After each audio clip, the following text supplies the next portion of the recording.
ولا بتصورني؟ بصور الكتابة. القلم مش هيجي الصوت ده، مش هيجي. هيجي كلام تاني غير ده وغير ده.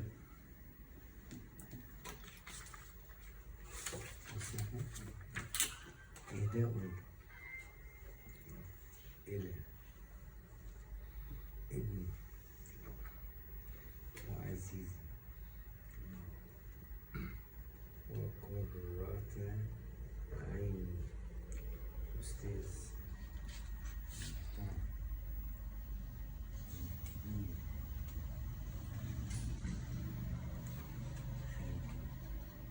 الإعلامي البارع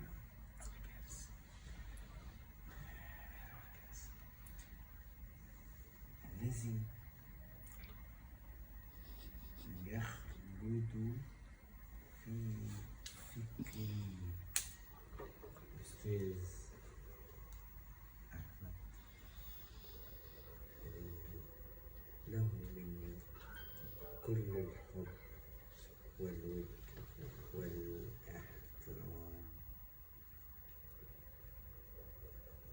شيء كبير في حياتي.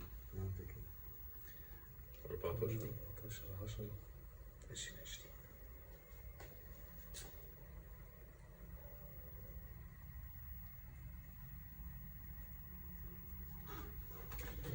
شكرا ليا.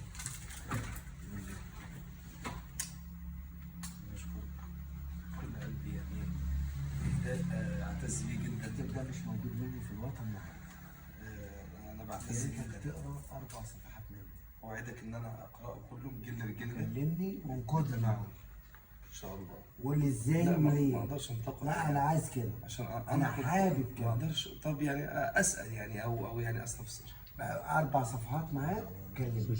أنا بشكر الصديق والأخ الأكبر العزيز على قلبي دكتور محمود الشامي رئيس الاتحاد العربي للفلاحين العرب على إهداء أو لي آخر مؤلفاتي أو من بعض مؤلفاتي صح التعبير، وهو كتاب بعنوان الطاقات غير المرئية.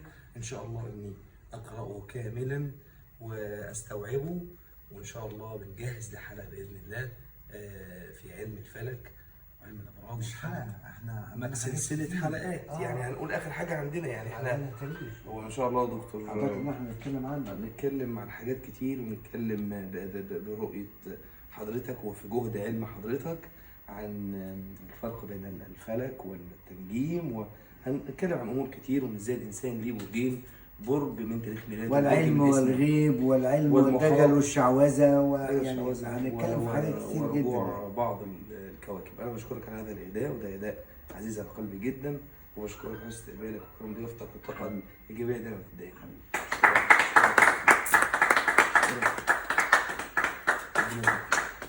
شكرا سيدي.